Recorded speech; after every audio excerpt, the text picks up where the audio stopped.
today you join me with the 2024 MG HS, and in this video I'm going to give you a walk around tour of the car, give you a look at the interior and get it out on the road for a drive. Now, a special thanks to Frasers of Falkirk for loaning me this MG today, so make sure you can go and check them out.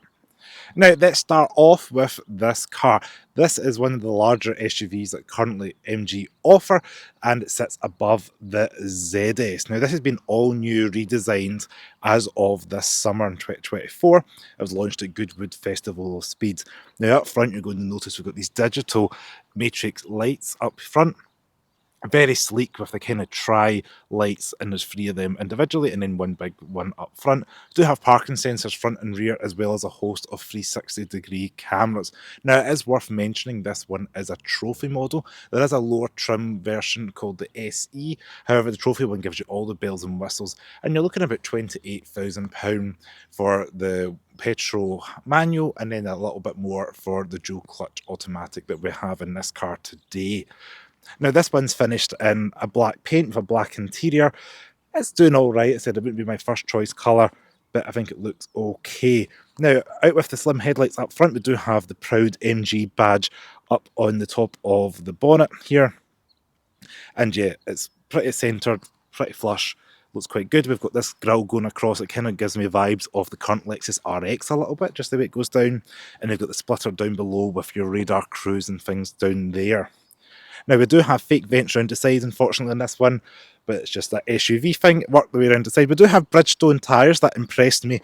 I wasn't expecting to see that on this car today. These are 19-inch diamond cut two-tone wheels with the black and the silver. They do all right. They just look like standard wheels, but a nice fixed sidewall for our bad pothole roads. Now, we do have some body coloured arches on the side, and we have this kind of material here that looks like a faux carbon fibre to me. It's an interesting design detail to add to an SUV, but it certainly splits up the side of the door sill here. Again, we've got this kind of diamond pattern print material going across the side with a little sensor in there. 360-degree camera again in the unit for the mirror. Overall, pretty... there's a little bit of the kind of angular styling here, but not too much to say on the side. A little bit of chrome rounded doors, and we do have the roof rails up top. Go ahead and open the door. They open fairly wide, which means you're going to be able to get a child seat in there, not too bad. And people buy SUVs because of the ride height. We do have child seat points there, nice and easy to access. I'll jump in. I'm 5'11", and I've got plenty of headroom, plenty of shoulder room, knee room. Then you could quite easily get 3 adults or 3 teenagers back here side by side. And what impressed me the most as well when I opened the back door this afternoon was the fact that there's very little load floor, transmission hump in the back. Like, this is quite flat.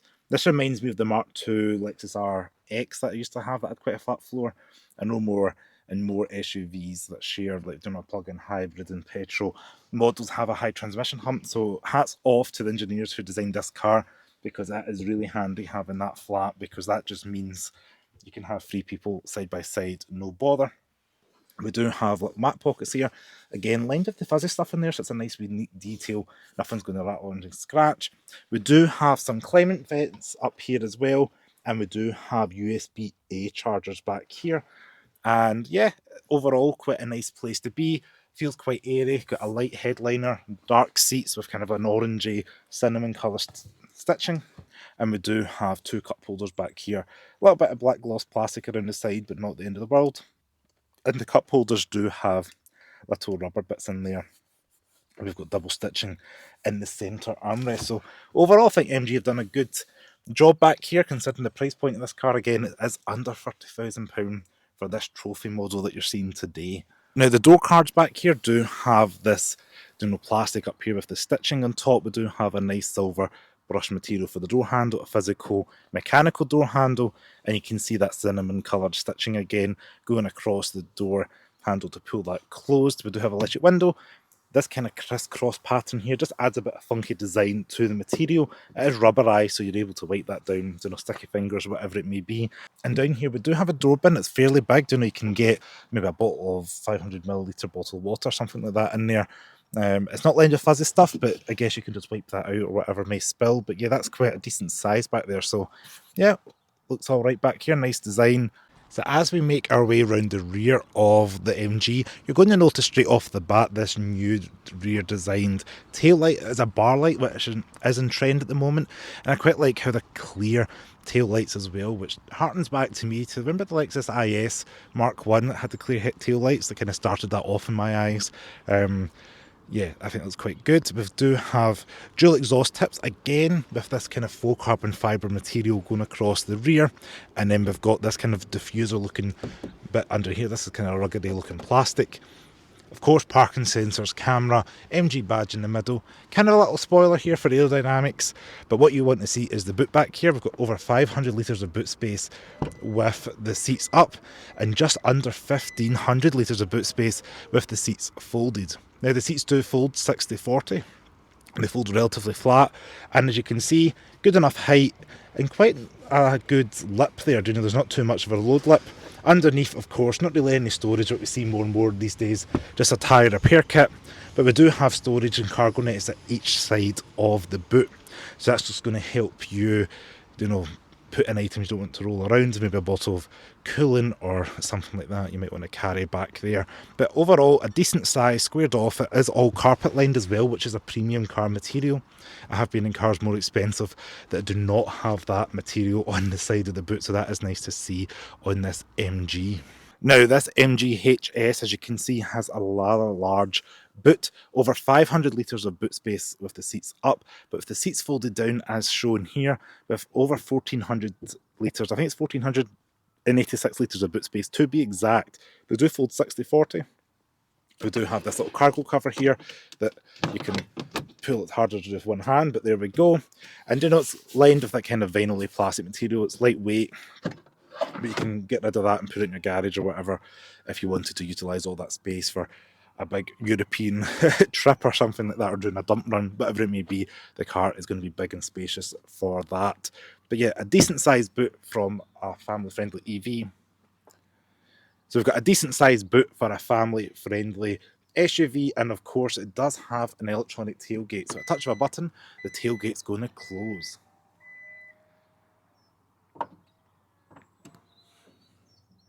So up front, we've got this octagonal looking steering wheel. We've got the voice controls and shortcut favourite buttons on the left. These buttons here control the screens up front, same as your lane departure and your speed distance between the car in front for your adaptive cruise control. On the right hand side is your volume knob for the control and changing radio station or sound media, and then we've got this button here for calls, and again favourite buttons. Wipers on the right hand side, left hand side is your indicators, and then you've also got your light switch in here. So as you can see, they've went fully on there, or you can leave it in auto, and there's the indicator popping up. But yeah, the material feels all right. As I said, we've got a nice material going across the dash and across the door card here. It is just moulded plastic, but it does look like it's stitched, which is quite clever. And we've got this diamond cross material here that's rubberized, and yeah, I like the fact they've done something here with the door card. All around electric window switches, as well as mirror controls on the door card there. Decent sized door bin, and then we've got the speaker grill down there, and that cinnamon stitching going across the door as well as across the dash. Now we'll touch on the infotainment screen here. It is touchscreen, so at touch of a button you're able to go between things like your sat-nav, radio. It does have wired Apple CarPlay and wired Android Auto. But yeah, everything's quite easy to touch and control. Turn on your fan speed, dual zone climate control if you want. Heated seats, which is a nice option as well. And then yeah, if I turn down here, you're able to see your camera, which, as you can see, fast responsive and pretty high definition, which is quite nice to see as well. This is your audio here. I had the music on earlier on. It does sound pretty alright. And then down here you can change into your radio system like so. And if you want to do your Apple CarPlay, Android Auto, over there on the left, and then weather as well. So yeah, there's a couple of widgets in here. You can control various things, but I just wanted to show you them up there. We do have hard key buttons up here for things like your home, defrost, hazards, and your fan speed. Climate control, start, stop over here. dual clutch, so we can slide this forward, almost like it reminds me of an aircraft taking off. Pull that forward, and I like the fact it even tells you the distance between the front bumper and whatever the object is in front of you. And then we can put that all the way down into drive. So if I pull that up slightly, it should go decrease. There we go, see? It decreases to 37. Separate D10s for park, hill hold descent over here, automatic braking that holds the car at the set of lights, for example, and then we've got the electronic parking brake. You can pull that up and engage it, and then we've got the wireless charger down here. So up here on the screen, if we hit this car button here, go to MG Pilot, it allows you to turn off some of the safety systems that may be like speed sign recognition. But if you go to cluster, you're able to change this little screen up here. So we can go from speed theme, minimizes it all down. We can hit map, like so. And you get your map up in between there, which is quite nice as well. That's probably my favourite, or intelligent driving. Now this kind of reminds me of what we've seen with the Tesla. It kind of maps out the cars in front of you, or pedestrians, but yeah, I'm going to leave it in map because I think that's quite good. And I'll demonstrate this. The car's in reverse, seatbelt's not on. It won't let you reverse. How clever is that? Make sure your seatbelt's on. So a wee safety feature there. And you can see the tachometer in the bottom left. Increase the revs. So check that out. We've got the little 110 or 44 behind us. That's quite good. It tells you the distance in centimetres as well. Now, 5'11", plenty of headroom, plenty of shoulder room. Got reach and rake adjustment in the steering wheel, and the seat itself is electrically adjustable. So if you're over 6 foot, you should be all right. Shorter drivers as well can peer over the bonnet. So overall, quite a good ergonomic design cabin, and yeah, enough comfort in the seat for everyday driving. Do you know this is going to be a nice commuter vehicle, and on those wheels as well, you're going to absorb the potholes and nice. So let's get it out on the road to see what the car's like to drive. Now, while I'm in the passenger seat, I want to show you this. So when you step out, the door sill goes and extends below the sill, so that means your back of your legs are not going to get dirty, especially for this winter dirt and grime. So when you go out, it's nice and clear. So if you can see that, it wraps around the door sill. I think that's always worth mentioning, especially in a climate like ours in the UK, just so you're not getting your back of your legs dirty. And as you can see, quite a nice height just to get in and out of the car. And we are off, leaving us roundabout, national speed limit. Let's see how we go. 3, 2, 1.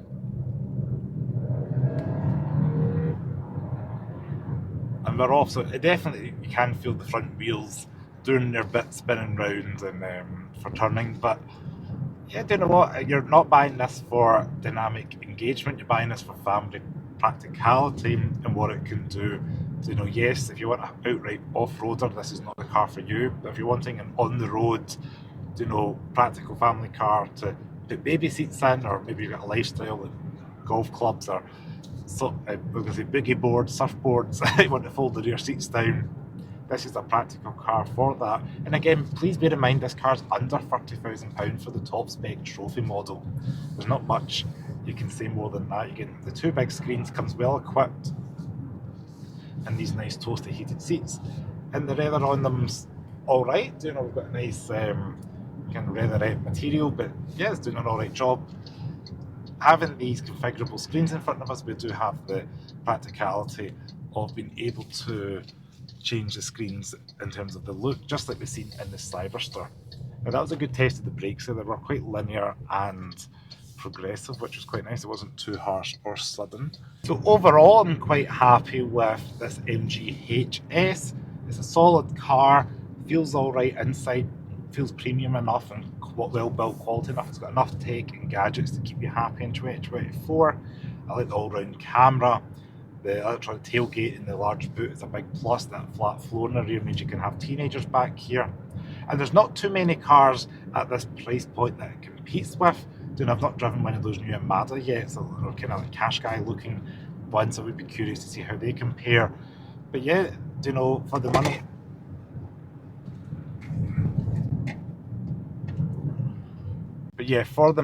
it's a worthwhile consideration. And you have also to consider that warranty that MG offers 7 years on their cars, which is just impressive, So if you want to buy this for longevity, it's definitely worth considering.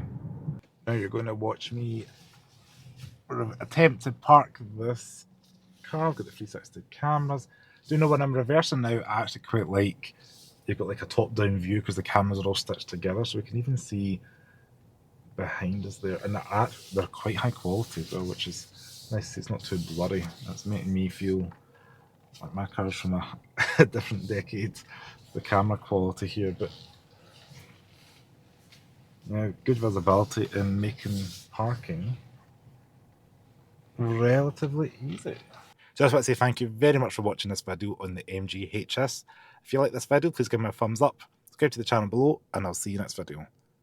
Ciao. And this is the key for the MG lock, boot release and unlock there. And the MG also comes with keyless entry. Push your little button there, door unlocks, and then push this button again, and the windows fold in and car locks.